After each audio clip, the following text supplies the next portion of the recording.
La crise des migrants à Calais, avec une visite très attendue, celle de Bernard Cazeneuve, le ministre de l'Intérieur, et son homologue britannique Theresa May, qui se rendent sur place aujourd'hui. Ils rencontreront les élus locaux et les associations, et notamment la sénatrice et maire de Calais du parti Les Républicains, Natacha Bouchart. Elle est votre invitée pour l'interview Vérité d'Europe 1 en duplex, grâce à notre correspondant Kevin Tullier. Bonjour Natacha Bouchart. Bonjour. Alors vous allez accueillir les deux ministres de l'Intérieur, français et britannique tout à l'heure. Vous avez l'intention de leur demander 50 millions d'euros, une somme qui correspond à quoi exactement ? Alors cette somme correspond en fait à un préjudice subi depuis maintenant une quinzaine d'années.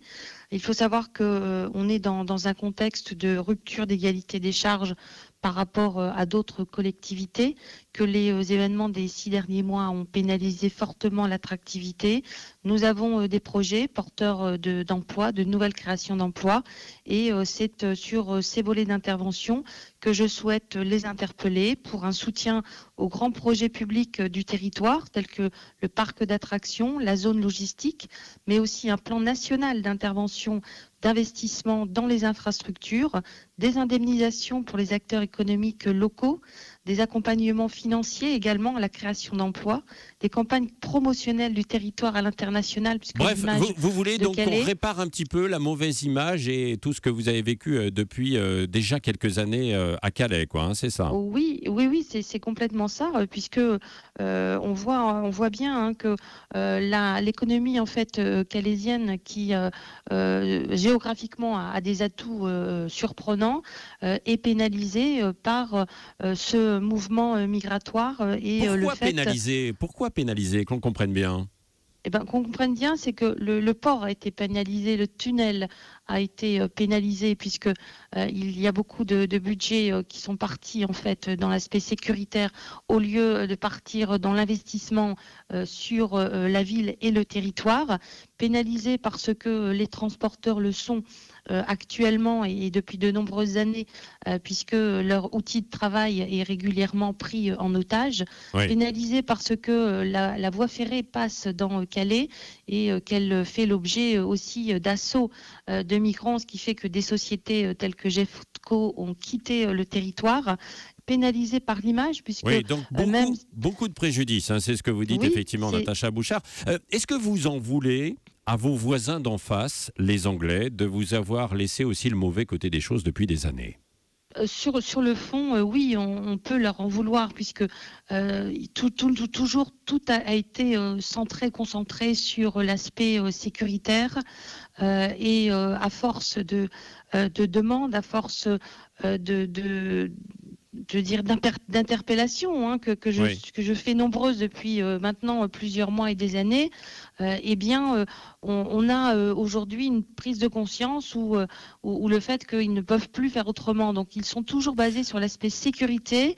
Ils ont ouvert un volet humanitaire en début d'année, mais la partie économique en fait n'a pas l'air de les concerner. Oui. Donc il faut qu'ils prennent aussi en compte cette responsabilité humaine de la population calaisienne et de son territoire. Oui. Est-ce que vous avez vu arriver encore davantage de migrants, vous, ces dernières semaines, notamment avec les expulsés des campements sauvages à Paris, et puis on annonce une arrivée par l'Allemagne, par tous les pays, de migrants qui fuient via la Méditerranée ? Oui, on voit des migrants qui continuent d'arriver. On se pose souvent aussi la question de savoir comment ils arrivent aussi à Calais, puisqu'ils traversent quand même l'ensemble du territoire national. On voit qu'il y a cette augmentation, et même si le nombre avec la partie sécurité d'intrusion diminue, il n'empêche qu'ils sont bien sur la zone du centre d'accueil Jules Ferry, accueil de jour. Du coup, qu'est-ce que vous allez dire ? Oui, du coup, Natacha Bouchart, qu'est-ce que vous allez dire en priorité, là, cette fois, à Bernard Cazeneuve ? Qu'est-ce que vous voulez, vous, en dehors des 50 millions, on a bien compris ? Alors, ce que je veux, c'est que, on puisse mettre sur la table l'ensemble des dispositifs. Il faut revoir, réviser les accords du Touquet. Les accords du Touquet qui, à un moment, ont donné une réponse qui a été saluée par tous, mais qui n'est plus du tout adaptée. Les accords du Touquet, en deux mots, c'était la possibilité quand même de laisser en fait les migrants sur le territoire avant de passer de l'autre côté. Voilà, tout à fait. Donc, il ne faut pas confondre non plus à l'époque le centre de Sangatte, qui n'était pas un centre de réfugiés, qui était un centre d'accueil, mais pas construit comme un centre de réfugiés tel qu'on peut le voir en Allemagne. Et là, il vous faut un vrai centre de réfugiés aujourd'hui. Vous demandez des installations sanitaires plus dignes pour accueillir ces gens, quoi. Oui, plus digne parce que la France, à travers cet espace, ce camp, n'a pas l'image d'un pays digne d'accueillir des réfugiés. Ensuite, il faut savoir que quand il y a un véritable camp de réfugiés installé, il y a des règles à l'intérieur.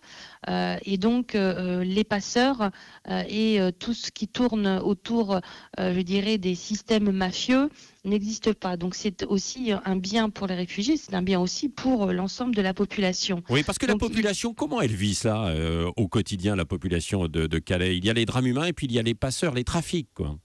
C'est surtout les trafics. Hein. Les trafiquants, bon, on les voit, on les croise. Ça fait de l'économie parallèle. C'est la traite d'hommes et de femmes et d'enfants. C'est quelque chose qui est aujourd'hui, même hier et encore demain, inacceptable. Donc, il faut vraiment qu'on regarde comment, dans les pays qui se trouvent juste à côté de chez nous, ils sont en capacité de pouvoir gérer en fait cet accueil humanitaire. Et puis, il faut que ces accueils humanitaires puissent être aussi présents dans chaque pays d'Europe. C'est important.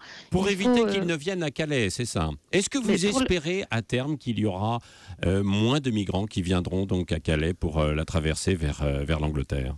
Les migrants qui arrivent à Calais seront, je dirais, en nombre inférieur si le gouvernement anglais prend ses responsabilités sur les conditions d'accueil qu'ils font sur leur territoire. Il faut bien évidemment lutter contre le travail illégal. Alors j'ai cru comprendre... Ils ont commencé, oui, déjà. Voilà, j'ai cru comprendre qu'à force, ils avaient commencé à prendre des mesures. Et donc, il faut prendre des mesures par rapport aux personnes qui emploient ces personnes de façon illégale, puisque c'est de la main-d'œuvre bon marché. Il faut aussi que le gouvernement britannique prenne sa responsabilité, ouvre un centre d'accueil des réfugiés également sur son territoire pour pouvoir créer un sas entre les migrants qui arrivent à Calais, ceux qui pourraient passer et dont les demandes pourraient être traitées dans leur pays avec leurs fonctionnaires. Oui. Et ça, pour moi, c'est quelque chose d'important. Oui. Est-ce qu'on a une idée, Natacha Bouchard, du nombre de migrants actuellement autour de Calais ? Aujourd'hui, je dirais qu'on est aux alentours de 3500. Il y a une augmentation importante sur l'ensemble du territoire de la Lande. Oui.